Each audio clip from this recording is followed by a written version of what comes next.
Maybe if you come up, maybe you could explain what do you mean by that? What do you mean? How did Baha'u'llah dilute the divine words of Guru Nanak? Let's see. How old was the Bab? Let's look it up.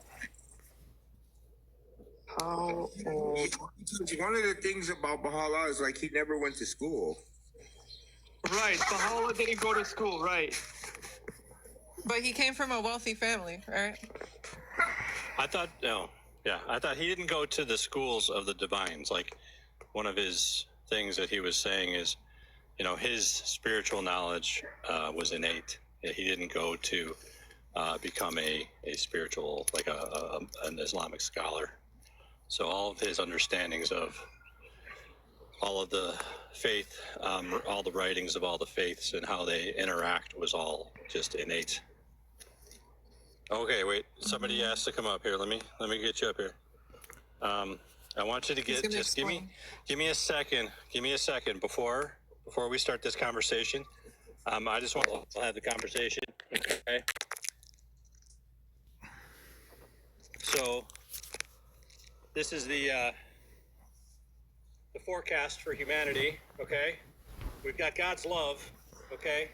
Historically, shining through all of these holy divine manifestations, and if we look to over here, the Bab is fairly recent, and Baha'u'llah, and what we see is God's love now spreading through humanity through the words of Baha'u'llah and the organization that he spoke into being, the administrative order of the Baha'i faith, and so we can experience unity and oneness and the breaking down of divisions between people, whether it be language or nationality or what some people imagine as race, and religion too. So we can see that God has been bringing love to humanity throughout all this time, and there's more warmth of God's love in the future. That's the forecast today. Back to you, Sarv. It's weather forecast. Hi, hello everybody. How you doing? Hello. Hey, Hello. welcome. Yeah, thank you. I just want to say one quick thing to Adriana. According to a quick search, the Bab was 25 when he met with Mullah Hussein, but that's what I found. 25. All right. Anyway, can you talk about Guru Nanak's words being diluted, please? Yeah, so here is the thing. So for us, the final revelation of God is actually when God, the all transcending God, reveal own self. If everybody talking about there is one God, but you need a mediator person and God is not directly reachable in this life, then we don't see that as a final revelation. Because final revelation is when God reveal own self, when God come up from like a veil, open his veil, that's the actual final revelation. So the truth, so our statement is there is 100% or absolute truth, and then there is a partial truth. Partial truth is all create all this matrix or delusion, and there is nothing called 100% or absolute false. It don't exist. So until you don't reach and have a clarity of absolute 100% truth, which God itself, you are still in a matrix. You are still in some level of layer. So we see all previous religions, even they talk under the tag or name of God, but God is still some abstract, unknown thing in them, unnamed, unidentified. Even they claim, even the previous Eastern text, Hinduism, Buddhism, and Western text up to Quran, they all says God is Gaib. Nobody knows it's behind the veil, and it may appear in the future, and you die now. Maybe in the future you may see or know the God after death. So for us, the God revealed to us as a actual word or logos, not as a flesh or skin or a person. And but in that we also call that all previous religions you need to move on from them. So because they all are part of matrix. But the things many people happen, this is too dry truth for most people, and some people want to unite society.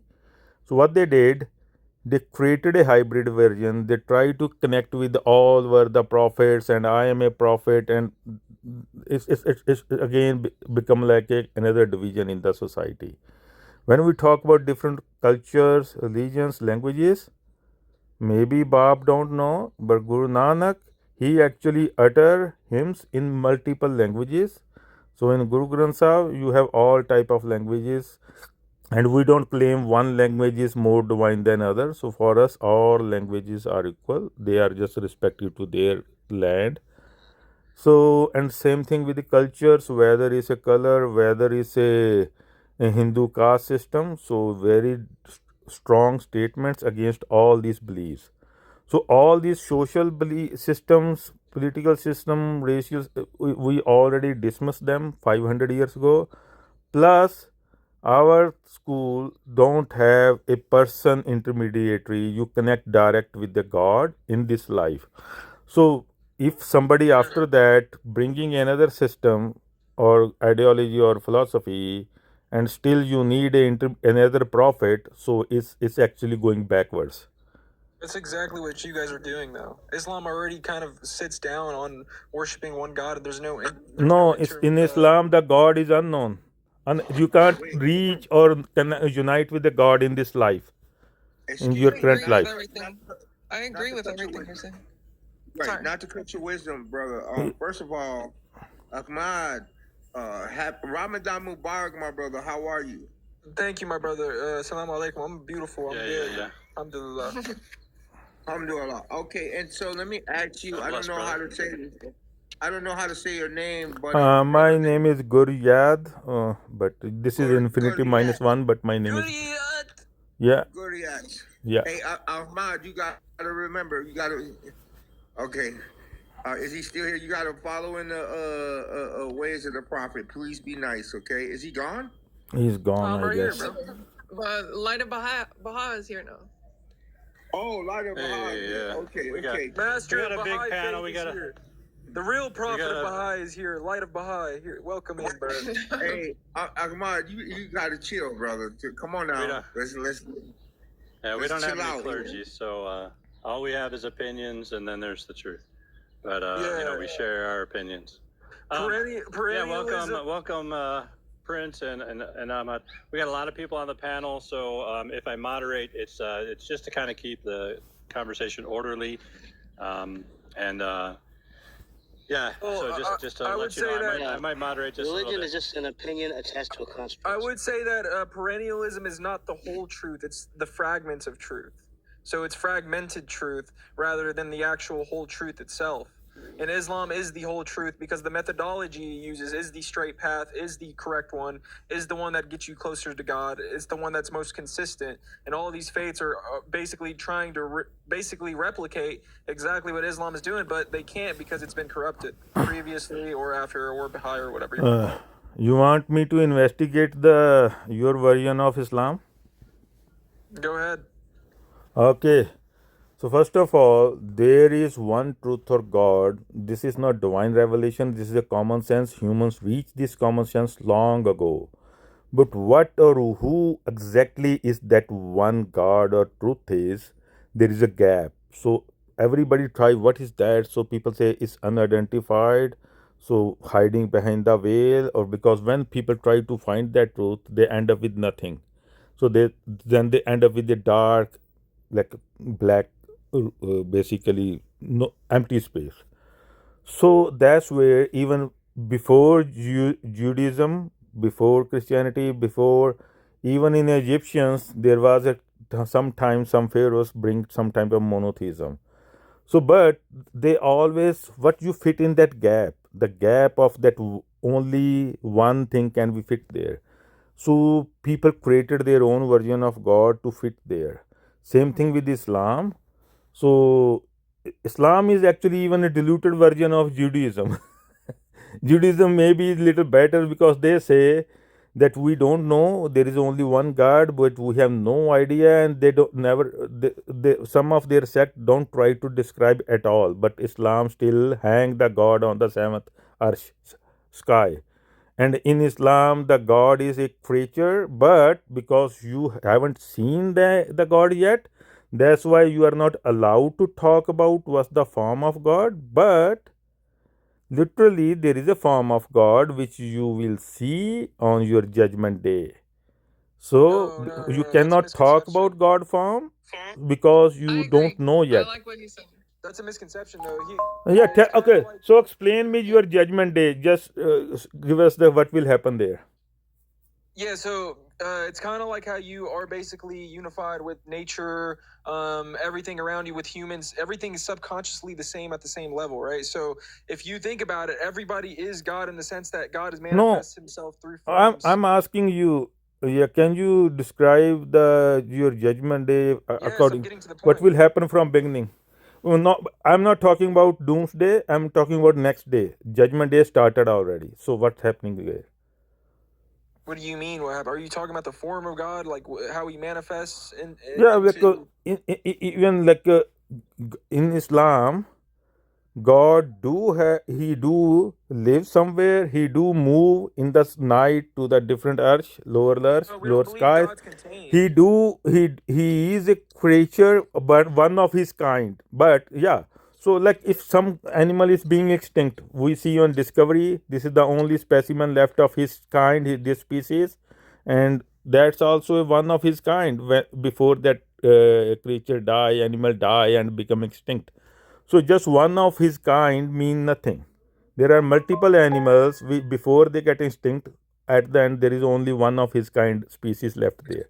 So what's the point there? Brother, can you let him finish so he Yeah, can go get ahead. it land his plane, and then don't interrupt him so we can hear what he's Okay, saying, and then okay, you can okay. address it, please.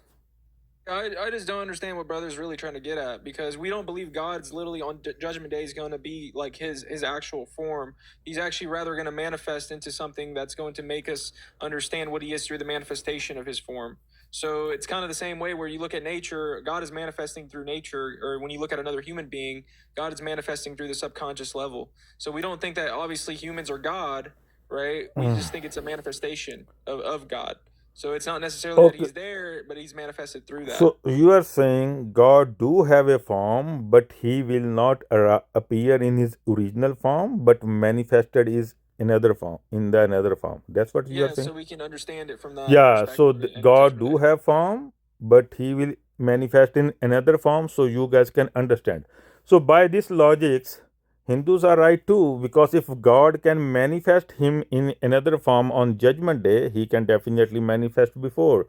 So all these anthropomorphic God, personified gods, even the Christians, that Jesus as a God, like if your God can manifest on the day of judgment, then definitely why can't he manifest before? Then all other polytheistic and other religions are right too, because they think the God manifest as a human here or there, so we can see him. Otherwise, we can't see his original form. So you just justify all previous religions, including Hinduism. Hold on. Can I? Hold on. Go ahead. No, you go ahead, Prince. Then I'm gonna go after you. Okay, so your words. Okay, okay. So I'm just gonna add to what you guys are saying. So in the Baha'i ontology, God is unknowable in His essence. So God, we're not saying God has a form or doesn't have a form. We don't know, but what we do know is He manifests Himself. So manifestations of God like Baha'u'llah, Buddha, Krishna, Muhammad, Jesus, Moses, and so on, they were manifestations of the divine attributes of God. And so when we say Baha'u'llah was a manifestation of God, we're not saying Baha'u'llah was God literally descended in a human form. We're saying God's attributes was manifesting through the mirror of a manifestation of God. Otherwise, there's no way for us to know anything about God if it wasn't for their agency. And But to add to that, even what these manifestations have brought is still a dewdrop compared to the omnipotency and the sovereignty of God. So I say that to say this, that is, brother, I was going to ask you, can two things be right at the same time? Are you talking to me? I was talking, I believe he's a Hindu brother. I thought no, I'm talking to not the Hindu, Hindu. by the way. So, Oh, my so yeah, apologies. My I'm Sikh. apologies. I'm I God just had Sikh. trouble with your name. That's My all. name is Guryad, Oh, or this Sikh. this Oh, my ID is infinity -1. You can call me if it's easy for you. So -1. yeah, Got you. Copy yeah, that. yeah. Copy that. So the thing is, again, so when you talk about properties or attributes, so do any manifestation of God, including Baha'u'llah, have a infinite, countless attributes? Yes. Are you sure? Well, Baha'u'llah says he does. He wrote Oh, that down. anybody can say anything. Can you prove it? If I ask you a I few mean, questions. what would be proof to you? So, like, one of the property of God is God never die or age. Do Baha'u'llah age? He was a manifestation of God. Yeah, so he But don't the he reason, still have a hold on, hold limitations, on, eh? hold on, Don't brother. he Your have a sentence, limitations? your sentence doesn't know mine until I'm done, and then I can learn your sentence, right? So I say that to say that I would say that the words that he's given us in the writings will not age or be or die. Another thing, you just said nobody can know the God. God is will stay unidentified, so we don't know if he have a form or no. So even Baha'u'llah don't even know what God actually is. That's right. Baha'u'llah says 10,000 prophets as great as Moses stand dismayed at the sight of thou shalt not know mine essence, God says. So not even prophets know God clearly, Yeah. but they are used as a vehicle. Hmm. God uses prophets like a vehicle. Hmm. So let me tell you what we see. We know. We know that all the prophets, when you this whole system of prophethood is by the delusive matrix. It's never by the God, and that's why people are stuck there. So when God appeared to someone, God Himself appeared to people, not a prophet, not a person, not a manifestation, but what actually manifests as a whole universe. So yeah, so this whole system of prophethood, a postman, and there is another postman sometime behind, and even for them, God is like a. So we dismiss all prophethood, avatarhood, Buddhahood system. We dismiss all these systems because these were never actually by the true God. They were from the lower layers of the matrix. So yeah, so we don't base our understanding clarity based on the previous religions. We have a for solid foundation. It's a new foundation. It's foundation direct from the God, and we don't say, "Oh, this is the best religion," but still God is a mystery, abstract. We have no idea. We can never know it. If you can never know the God, it means everything anybody is saying is a speculation because there is no source, no basis. It's all So it's hallucinations then. I think the difference is your definition of God, and I think it's just a misunderstanding as opposed to a difference. Or we might be talking past each other. What is your definition of God?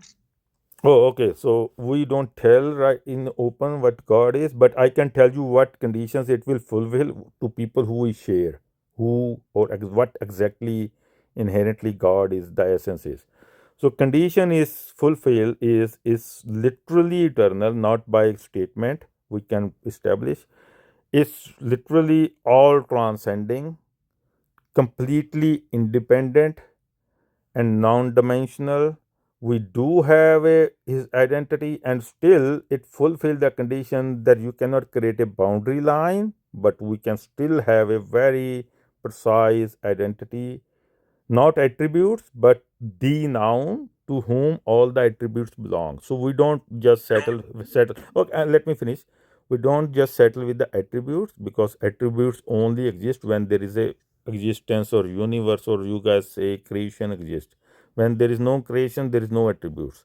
So for us, we talk about to whom all the attributes, the noun, the identity, the original and real identity, to whom actually all the attributes belongs.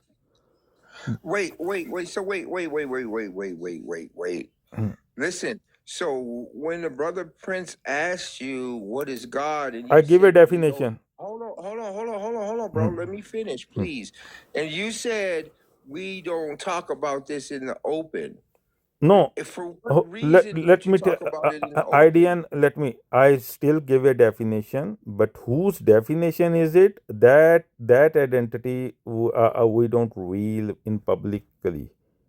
But I still give you a definition. This is the definition of God: all transcending, literally eternal, not by belief or statement, and independent, never changing, unchanging, unmoving, and when there is not even any space time, so no earth, no heavens, no hells, no skies, no space to move, then still what exists is the God. So our God don't live on a layers or upper and lower and some numbered layers.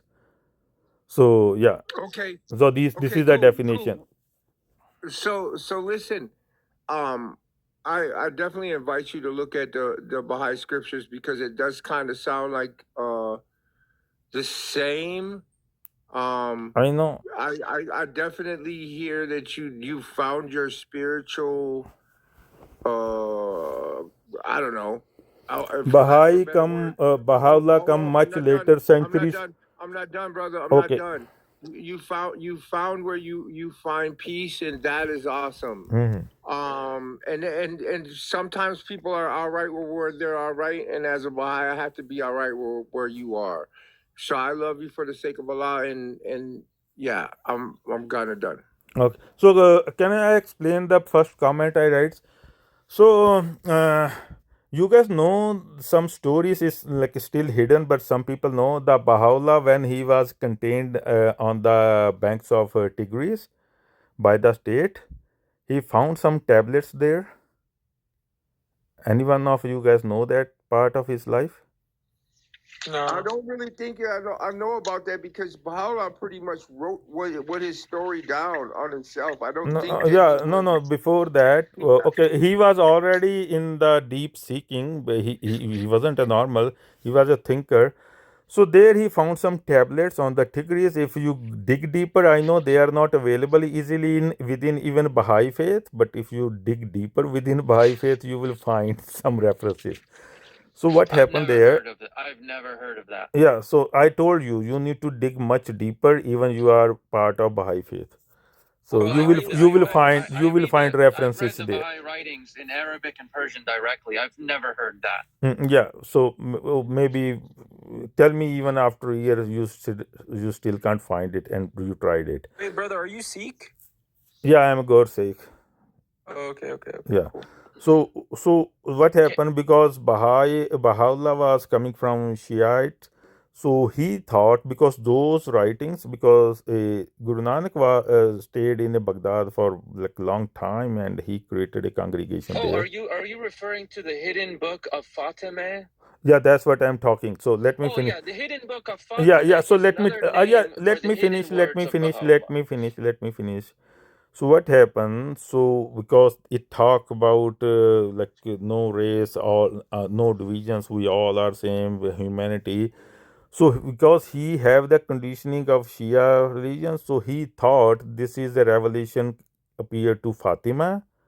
So he disassociated those things to Fatima, but they were actually from, because this is, even you can search the where the Guru Nanak stayed and create a congregation in the river of the Tigris. Oh yes. So yeah, he found, but because due to his proximity and he culture of Shia Islam, so he thought it's coming from his religion, because, and then he associated them with the Fatima. Yeah. No. Yeah. Okay. So so the way I understand that is, in Shia Islam, there is a prophecy that there is a hidden book of Fatimah Hmm.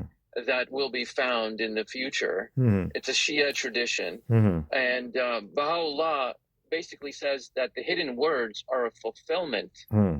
of the hidden book of Fatimah. And and then the Kitab-i-Iran, which was also revealed around the same time, the Bab's bayan, it was incomplete. And there was also a prophecy that the incomplete component of the bayan would also be found.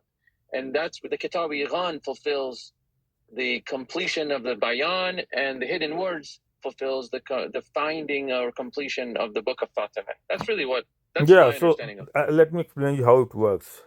So if anybody have this belief something is gonna find, when they find something very interesting, wondrous, so they have this inclination to associate. So people say many things happen and they associate, but the reality stays reality. You can check if that language it's the same language in the Fatima time the people speak. So yeah, you will know that. And those It's thoughts, not. In let other me tell words, you, it's not. Literally.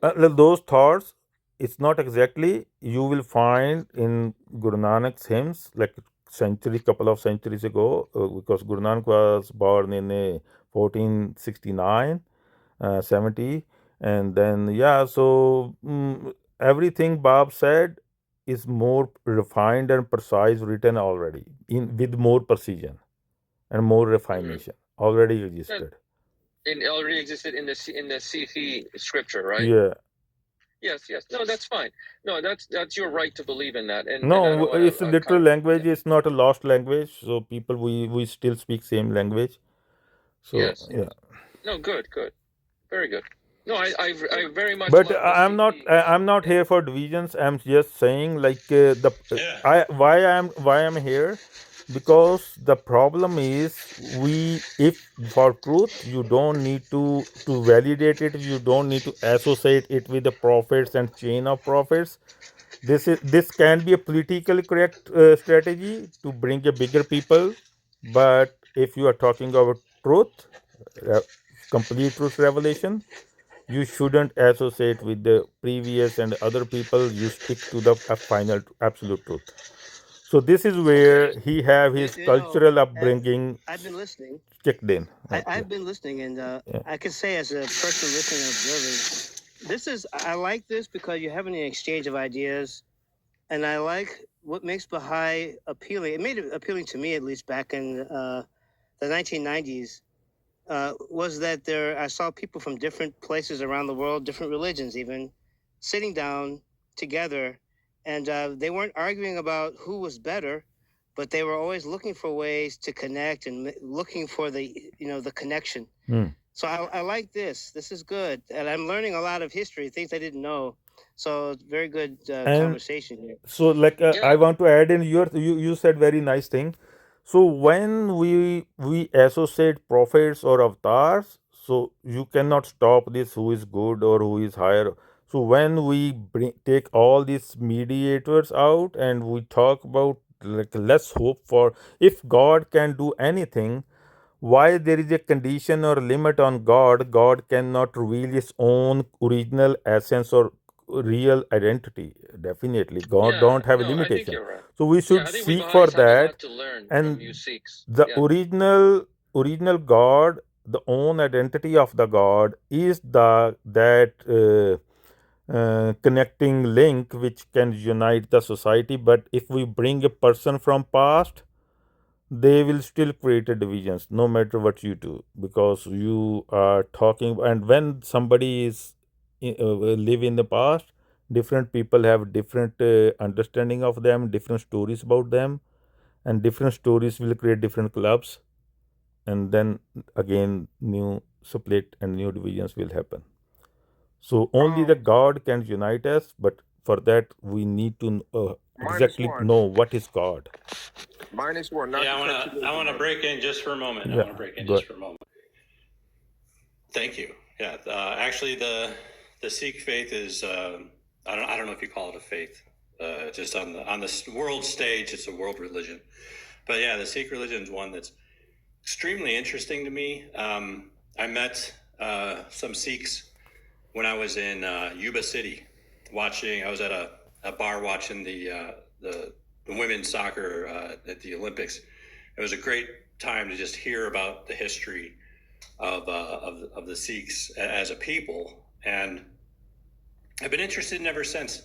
And I've never had a chance to really dive deep into it. So thank you for sharing. One, personally from me, because I love having these conversations. And yeah. And so, yeah, thanks for being here. And I want my spaces to be learning spaces, so we're free to share our opinions as opinions, and you may feel very strongly about your opinions. I may feel very strongly. That's fine.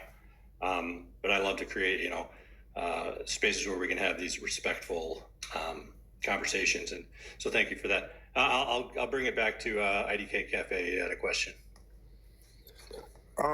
Yeah, now, so my question, you threw me off right there, brother, because I'm like, yeah, this is a good conversation. I want to give a shout out to Light of Baha because he kind of clarified what you were speaking about in the beginning. So, from where you're -1, respectfully, what you're saying is that Baha'u'llah was walking around on the river and found some book, and then he came up with the Baha'i revelation. Is that what you believe? I mean, he highly get inspired by those, but he disassociated those tablets to some other because due to his cultural upbringing and religious upbringing, and yeah, and that's why this is what happening. So people claim we are the true Muslim, true Hindus, and then the Muslims say no, you guys are kafir for us, and still you guys recognize yourself as a separate religion, but still you want to link it, and those people don't like it. So that it will create some kind of chaos still. So if you have something, why you need to associate with something else? The truth don't need a validation or a linkage or lineage or chain. Truth is independent itself, self-evident. Infinity. If I was to read something from the Sikh corpus, would it be from Guru Nanak? What would you anticipate was the tablet that he may have read that might have influenced him? You, if you bring it now, I can tell you. But anyways, let me tell you a little background. So if you research, Guru Nanak stayed in Baghdad and that area and further, and especially around the Tigris, and there is a big group of even just before this Gulf War, that shrine where Guru Nanak stayed was there. There is camera photographs. The people who were still some like people associated with that thought. So there is a background. Of course, it is not same writing in a Guru Granth Sahib because those people there, the congregation, they write it in the Persian and Arabic scripts, but it's the same thought. So if you bring your thoughts, I can tell you exactly in Guru Granth Sahib where that exact same thought is. Yeah, thank you. If you can show me as well, if you can message that to me, I'd love to read that. Thank you. Yeah, and I will say because I am also and very happy to tell that I am very blessed with the divine, I can say face to face experience. So our literal translations of Guru Granth is not same as you will find on the internet in English. But if you bring any person who can speak Punjabi, I can even confirm what I am saying is what written there. So if you are looking for Guru Nanak's hymns, I can say 70 to 80% those translation interpretations are right, but they are missing the core principle. They are good at So but you can read it. It's called, you just search Guru Granth search engine or something. You can find a website like Sikhi to the Max, and they have English interpretations, Is there a specific text that in your view, Baha'u'llah used for his revelation that you can point me to? A specific text? Especially, there is no race, there is no the difference, there's no caste, and no like all humanity is same The and oneness of one. mankind. Okay, Yeah, okay, good. that Good. part, and many Yeah, other. no, yeah. I think that's beautiful because You I know, think there's like I have nothing inspiration in against this Baha'i. Sikh I influence. still Yeah. like Baha'i because he still try to make a big improvement in that area. But the thing is, this the problem between Muslims, Islam, like people who stick with the Orthodox Islam, and then so we see where the little problems happen in the Baha'i faith. So why this tussle? So yeah. Yeah. Can I ask you a question? What is the Sikh view of Zoroaster? So for us,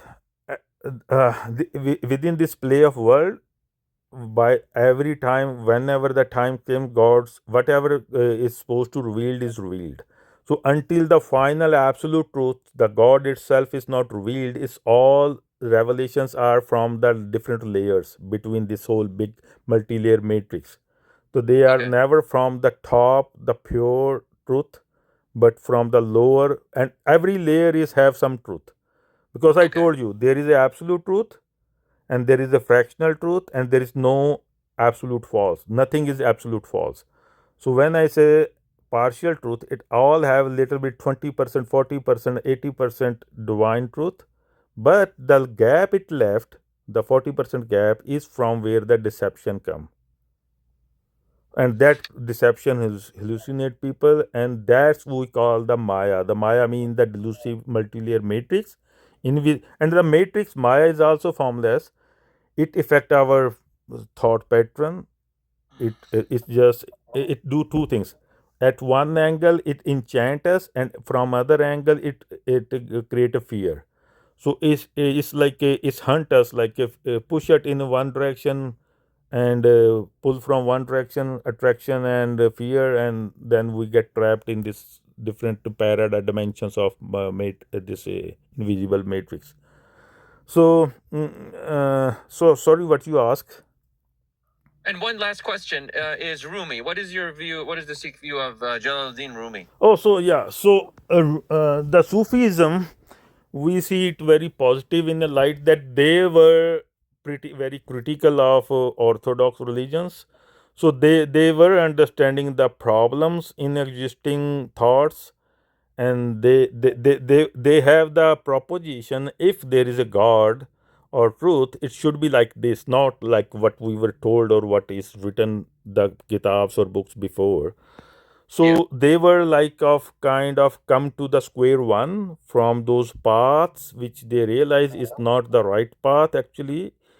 In the square one, they have this desire to, we want this kind of truth. God should be like this. We want to unite with this kind of God. But they were very near, but the truth is never precisely identified to them, so they were never able to tell what truth is, but they have a pretty clear proposition that what kind of truth it should be. So they were like, so for us, we respect people who are really genuinely agnostic, open minded, committed, and with accountability.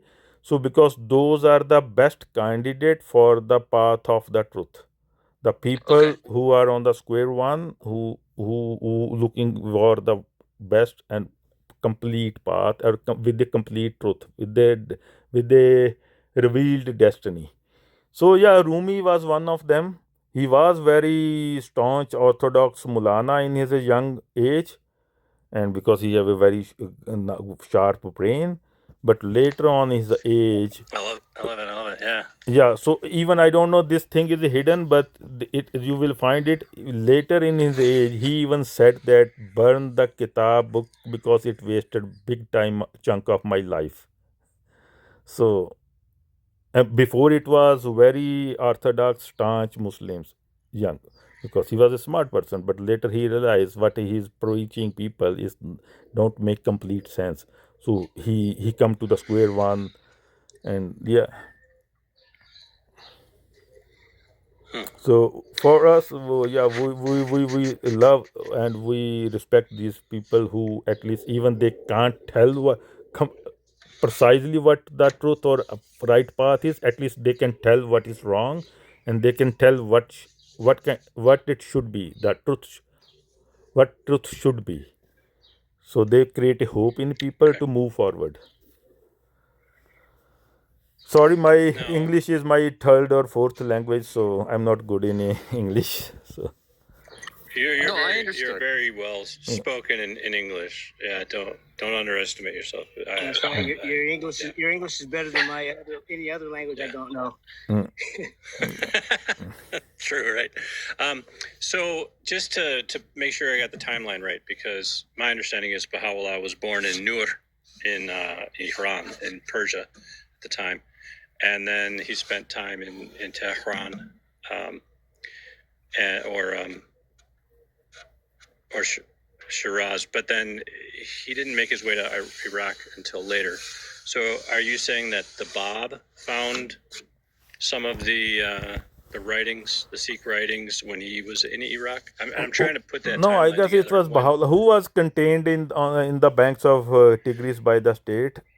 That was Baha'u'llah. Baha'u'llah, yeah. Okay. Yeah. Okay. Hey, Prince, what do you know about that whole situation? Did Baha'u'llah find some tablets? No, some of the tablets of the gurus. No, I'm not. I've never heard that before. No, I know, but I mean, we should probably assume that there was that influence around everywhere, right? And especially for spiritually minded people who were talking about these types of things, it could have been at least through word of mouth. Those types of thoughts could be known. I mean, but I don't think that. Yeah, I mean, I don't know. Like, I don't put it this way. I don't think that's. and let me tell you, those tablets. Let me again another thing. So everything I am telling is from my revelation. Those tablets were not direct from Guru Nanak. It was the people who inspired by Guru Nanak there, and those were the writing of them. So Guru the Nanak, writings of how it works? So inspired. Guru Okay. Nanak, where he go, so people who got hold of the revelation, or you can call it idea, the truth he talk. So then he basically, because he never stayed at one place, he give them authority because it create a congregation there. The Yeah. person who is more known, he give them the responsibility. You run this congregation, and those people there, those satellite centers, so they have their own hymns. Yeah. So after they get the this, because how Sikhi work in Sikhi, let me tell you, for us the meaning of guru, how it's different from prophet or avatar. So when you talk about Buddha, avatar, or prophet, so what happened? So prophet claim come as a representative of God, and in prophethood, people cannot have a direct unity or connection with the God, but they have connection with the prophet, and they assume that prophet have a connection with the God.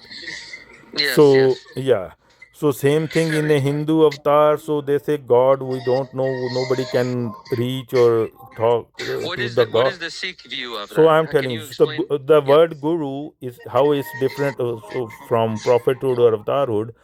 So guru do two things. One, guru give gor. Gor mean like what you in Quran called gab or unknown. So guru, what it do, Yes. it identify, it bring the hidden to appear, the zahir, the in. So basically, so what guru do? The Guru. baten to Zahir. Yeah. So how it's we call guru also translate as a guide in English too. So who is the right Okay. guide? So let's say I heard about Burj Khalifa. That there is a very nice building in Dubai, and I have no idea about Burj Khalifa. I just buy the ticket, go to the airport of Dubai, and many people, taxi people, come there, and they said, "Oh, what? How can I help you?" I said, "I want to see the Burj Khalifa." One person told me, "Oh, nobody know anything about Burj Khalifa. Nobody have ever seen." Another person came. He gave me story. Oh, Burj Khalifa is like a square. Another say it's like a round. I have no idea Burj Khalifa. I maybe accept that. Oh, maybe. And most people give me stories. A- And if I have some symptoms that Burj Khalifa is the tall thing, this thing, so the actual guide will tell you, you know what? I'm been to the Burj Khalifa many times. I know what Burj Khalifa is. Come sit in my car. He will drive there and he will point to the Burj Khalifa. Now that guide have no intervention part in it, so I am directly connected to the Burj Khalifa. So guide role is done. Yeah. So that's why the guru system we see it much superior, because the guru, it gives you the hidden, expose the hidden, so you can connect directly. Plus, it's also guide you on your path. So that's how. So in prophethood or avatarhood, you are relying on a person and a promises and statement. Nothing is confirmed when you Yeah. see the Yeah. original source. So you don't believing on the stories and statements, but you connect direct with the what your goal, Right. inner goal. Yeah. Yeah. And then when Baha'u'llah is said to have thrown away a lot of tablets into the Tigris River, because he said people were not yet ready or prepared for them to read all those other tablets. So a lot of them were washed away into the Tigris River. You're saying that those could have been the Sikh sourced tablets, right? Yeah, inspired. It's the same Okay. thought in Iran, and even now, like that's what we are doing right now. So we call it. I call it a second phase. So last 500 years, next 500 years. So Yeah. we are bringing same thought in a more, I can say, articulative writing, because like you reading a science book or maths book. Right. So yeah, so we are doing same thing right now. So connecting people, so it don't rely on any person, even living person or a dead person. So Yeah. because by the time people create different stories about the people of past, and then it again created different factions. Yeah. So You're right. yeah. You're right. Yeah. So we are talking about that truth, which is always present. So another description of the truth I'm talking, I am not sharing here, is Guru Nanak said, he said, which truth I'm talking? He said, I'm talking about the truth which is Ad Sach. Ad Sach mean which was before anything. Yoga Sach. Yog mean age. Like age of this universe or that. He said, which is admin, etc. He says, which is truth in every age, this age, that is, every universe, no matter what, etc., etc., all the ages. Then it says, who, asa jugasas, habi such mean, which is truth in every present moment, no matter where Yeah. you are, what time, what place. Who see be such, which will be truth when there is nothing else left. Right. So we are talking about that truth which is present as every moment. So when it is that we all feel this truth that, oh, God should be everywhere. It's present everywhere. But Yeah. Yeah. Yeah. still we don't have a precision which God, because so we're talking about when you can even in your mind you can exactly see it, that this is the truth I'm talking with, it is present everywhere. Okay. Because there is a one thought very popular and it's good thought. People said don't look for God outside, it's inside you. But everything also is inside you. The anger, the fear, the jealousy, the bad thoughts, the good thoughts, everything is inside you. So until we pinpoint what exactly we need to look inside us, just saying God is inside you, I don't think serve much purpose. It still make you little better person, but uh, uh, divide you from most rituals. But still, until we know what we are talking inside us, because everything is inside us, this whole universe we see inside when we are dreaming or sitting in a room, still we can imagine it. So the whole universe is also inside us. Every bad and good is also inside us. So that's what we are talking. We need to pinpoint, we need to have a precision. So basically, We call it Guptom Praktiyaya. Basically mean in Arabic or Persian, the Gaib becomes Zahir. There are multiple Gaibs in hidden things in this universe, but we are talking the final hidden truth, the uh, the real behind all these realities, and realities are all temporary. No reality is an ultimate reality. We always in some reality. So when we talk about the truth, we don't talk about the reality, the ultimate reality, this reality, absolute reality, because in our understanding, every reality is transient. It started somewhere, it will end somewhere. So we call God, if in English I have to call about, say about my God, I don't call my God reality, I call it real. The real, which is always fixed, stay there. Realities change. So Brother, yeah, so real brother. behind all So, the realities. Yeah, sorry, go brother, ahead. Sorry. brother. Yeah. So are you gonna safe to assume that you are where you want to be or where you need to be spiritually? Yeah, my journey, I was blessed more than 20 years ago. So yeah, so my journey is done. So no more seeking since then. And yeah, I'm open. The truth exposed to me. I listen all type of people here and there. Nothing compared to that. It's so precise, complete, and even our tradition. When we share the truth with someone, we don't tell the person just devote to it. We start with the challenge, because our belief is don't completely devote yourself until complete is revealed itself to you, until and only God is complete. So what that means, we give it the challenge. Oh, this is the truth we are talking, and your job is to find a valid rational flaw in it.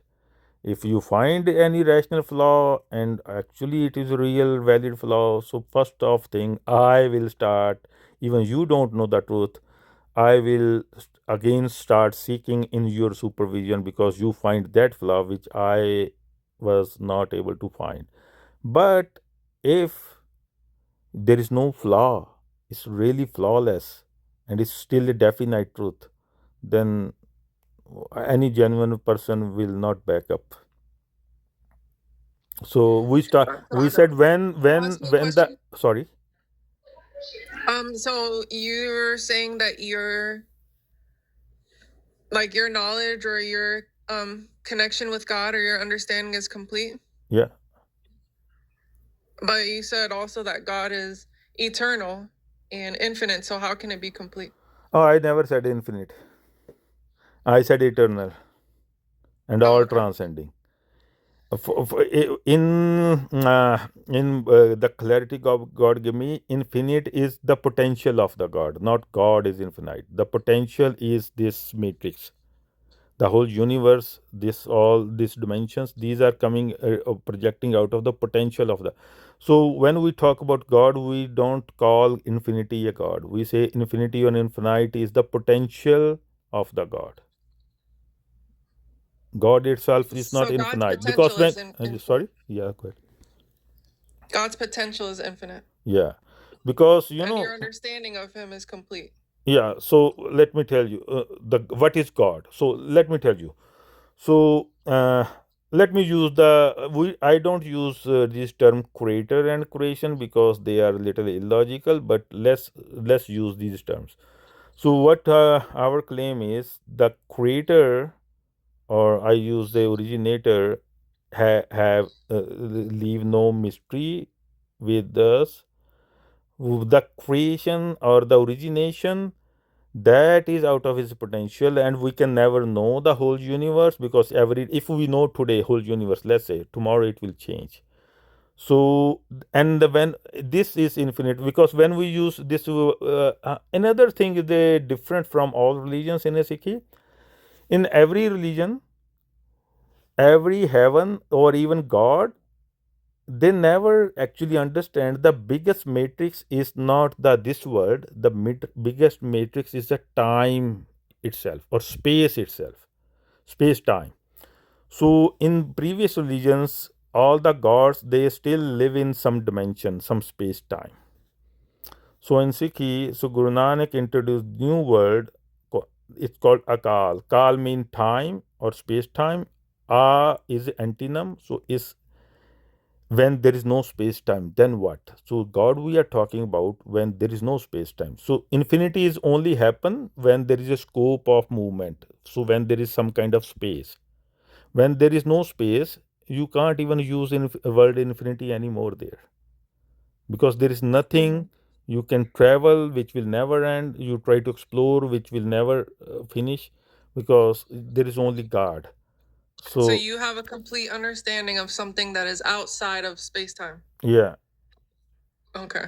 so our claim is, instead of we know about the how creation happen, how universe work, we say we know much, whatever God give us a wisdom, whatever we supposed to know in this time where we supposed to work. And but we never claim that we know everything in the universe, because we have nothing to do there right now. But the so instead of wisdom, we talk about the source of true wisdom. So our goal is not wisdom. Our goal before wisdom, we said first we need to, how you can authenticate this wisdom or this direction is right. No direction, command, or wisdom itself is a right or wrong. So the source will authenticate if it's right wisdom or not. So if you have a flawless source and you connect with that, so any wisdom coming out of the flawless definite source is definitely the best wisdom or direction any person can ever have in a life. So Okay. so In yeah, my opinion, to say that you have a complete understanding of God, yeah. that is just inherently, it just seems kind of Well, Well, So instead of every we call, degree in the circle is a complete understanding of the circle in its place. At 45 degrees is the complete understanding in its place in the circle. At 45 degrees, 113 degrees is complete in its place in the circle. So each one is a completion, and the center is present at every degree. There's no place where where the center is not present. I was going to go a different direction with that. Do you mean by complete? Do you mean sufficient? Like that's all you need to know? Because obviously we have a finite mind, and yeah. I think it's more wise to accept that we can never fully comprehend God. yeah. So Outside. Right. okay. An I know. eternal God cannot be contained in a final revelation in Yeah, a finite vessel. I know. Let me tell you how we are on talking different things. So first of all, so we don't call a knowledge. We call when you something is in front of you. You like you heard about apple. Maybe you once upon a time you eat the apple, and right now you have a knowledge of apple. So when we talk about God, we said it's not a knowledge of something. We talk about something face to face. So when apple is in front of you, you don't need a knowledge. It's just in front of you. You know what it is. So what we are talking is the face to face direct union with the truth instead of knowledge of the truth. And the problem, like we cannot contain and stuff, because we are so conditioned to previous religions. We when we think about God, we think in the properties or manner of space time or something with the sizable or complexity. And but the pure form or pure the being of the God have no complexity, have no vastness or smaller. You can't even use this term small or big, because when you use this term small or big, when there is some kind of space, like a dimension or a spatial world. So previous understanding of God was all based on space time, and that's why they say maybe God is too big to comprehend. God is too complex When to you say comprehend. comprehend now, you're not saying you're not saying comprehend with your human mind. You're saying a direct like revelation, like Yeah, direct so yes, connection. direct face to face. So there is nothing to comprehend, either God, you know God, or you don't know God. Okay. It's just appear and you have a precise Um, clarity. This is what I'm in front of. okay. It sounds to me so, and this is a critique of Western thought. Western thought tends to follow the Greek tradition of all statements are propositional. And sometimes we lose the experience. And it sounds like, correct me if I'm wrong, what you're saying is it's the difference between having a description of something, like if I have a description of a friend, a person who could become a friend, and then I meet that person and they become a friend. The experience of being a friend is very different than somebody explaining what a person could be as far as being a friend. So, and I think for those of us English speakers who are trained on Western philosophy, the foundations of our education system are based on propositional type logic. I think we need to move away from that and start seeing reality as an experience. Now, but please, I asked a question in that. It sounds like you're saying it's more experiential. Mm, Is that correct? experience, you have experience, but of what you having experience, if it's not definite to you, it's not identified to you, still it could be a hallucination. You can believe that your hallucination is not hallucination, other people's are hallucinated. Let me give you another analogy to understand. These days, many people say, "Oh, you guys believe in the truth or God. We know the God. We are seers." But when you ask those people, "Okay, you know the God or you know the truth?" "Yeah, I know the truth. I'm not a believer." And when you ask them what it is, they said, "It can't be explained or identified. You have to experience. It can't be told." So if somebody says, "I know something, but I can't tell what I know," I don't think that person actually know. That person is also believing, because when you know something, you should able to identify what you know. If you are not able to identify what you know, you can believe you know, but you are still believing. For example, let's say you are in a very like a downtown, a crime happened.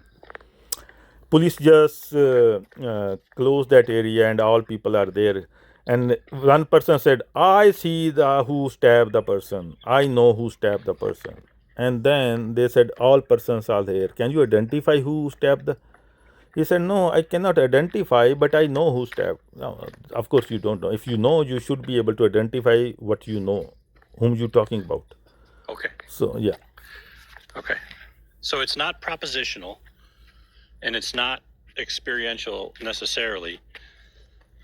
And then so you're stating that you know God, or that you see God. So what I'm trying to get to the nuance of how you're describing your relationship to God knowledge. Okay.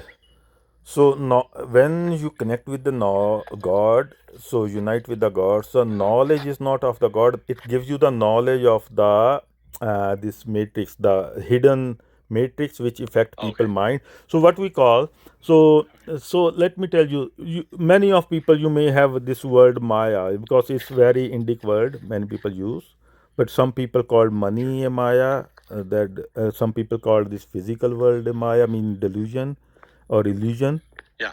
Okay. But I take it, so everybody, most previous, okay, so if you have time, I need to give a little backdrop of how the spiritual or these things. Initially, olden times, so humans used to understand that this world, physical world, is the cause of the suffering and stuff. So they want to get rid of suffering. So what they used to do, so they call this is the physical, so they go in the metaphysical. So for them, everything is in the metaphysical or in their mental or psychic is divine. So they said, okay, this world is suffering, so they have this heavens, hells, and mental different dimensions, mandals, or arsh, you can say skies. So but from where we are coming, we understand actually that mental worlds are more complex and deeper matrix than this world. They cause more suffering because it's still within the space time. You imagine those things, they are still within around you. So and just because something is a metaphysical doesn't mean it's a divine. And most of our this universe empty space our phone signals are not physical, they are not form, they are formless. So they are in a two-dimensional world, not in a three-dimensional world. So everything in a two-dimensional is also formless, but is still within the space-time. So when you connect with the source, so it start this all two-dimensional thoughts. Like everybody these days heard about this is in narratives by the media hijacking your brain. You don't realize and stuff like that. The conditioning. So when you connect with, you start seeing all this conditioning, that invisible formless matrix which affecting your mind and trapping you from one and rebelling from another dimension. So then it gives you knowledge of all these which were invisible here in this universe, so you don't get trapped in those thoughts. So when you connect with God, it gives you knowledge of the physical and metaphysical worlds. I use worlds, so worlds mean temporal and the matrix. So yeah, so we never say that I get the knowledge of God. We say when we connect with God, and it's so definite, it give us a knowledge or gyan of the things which in this world which you are not seeing, but which are trapping, attracting people or creating fear to people in their mind. There's a war going on in the comments. I'm sorry, not to cut the wisdom. Oh, is They the going back and comments? forth. Yeah, the comments is The going comments crazy. getting a little. Yeah, I have all type of people. Some people hate my statement, some people like it, so they have their own war going on. I think I agree Yeah, with most you of can what you're saying. Mhm. you can tell when someone when somebody becomes offended, you can tell that that's kind of triggering some kind of trauma or discomfort they have with reality, right? Yeah. When the ego becomes attached to its opinion, there's offenses. False offenses rise because the ego becomes attached to its opinion and is placed in the circle. It's stuck at 113 degrees. It's stuck at 120 degrees. And any suggestion that there's any other 121 degrees, well, that's offensive. There's no way I can move from 120 degrees. So the ego is very attached. There's a lot of attachment there. But I believe that there's space in the circle for every degree of understanding. And I like what the guy had to say. I like all his insights. I can find place for it, And I think that's, for me at least, that's part of getting a full understanding, a comprehension of the total circle of spiritual experience. I agree, and now that I've listened to Infinite One minus one, I definitely understand what their position is as far as the Maya and the Matrix, or the higher self and lower self. So it kind of coincides. I have to do more research about Sikhism. I've never really did a little research about it. That's going to be my next project, is diving deeper into that. So Another looking thing, forward to that. So in our union or relation to God, so these terms, like I know many people, I can tell you, like sometime I am in some room, some person say, oh, from Christianity, oh, you are also on the seventh heaven. I said, no, that's the thing, we are opposite. So we don't go in this thing higher frequency, higher self. We said, okay, when you connect with the absolute truth, whole of our effort, I don't say I don't get triple, I'm a person, I'm not a absolute perfect, the truth is a perfect. I try to be as genuinely try to follow it. So we said a whole of our intention is being at the lowest level or no frequency at all in ourselves, so we connect with the source of all frequencies and follow the direction. So the intention is always in this relation that try to be at no level, the lowest level, and keep the absolute 100% truth is on the highest level. So basically no ego, no higher frequency, higher level, higher sense, higher dimension. Like we don't use these terms at all. Actually, these are we consider them as also part of the matrix. This is because what do no Okay, I get what you're saying. I get what you're saying. I definitely understand a little bit. I know that there is something about it. I haven't figured it out yet. That I know that I've heard weird stuff, but I don't like to go off of what I hear. I have to definitely investigate. Matter of fact, I'm obligated spiritually to investigate the truth. I don't know. Did you Infinite? Did you end up reading Baha'is writings before? Did you say that you had read something? okay, let me tell you.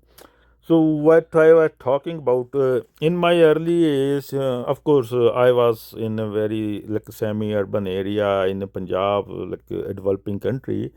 But I hear people like I was kind of observer person from my childhood, but I don't stick to anything. I observe, see things around, what is there, and nothing is completely convincing to me. So I basically start seeking. My efforts were ceased because I have nothing else to explore left.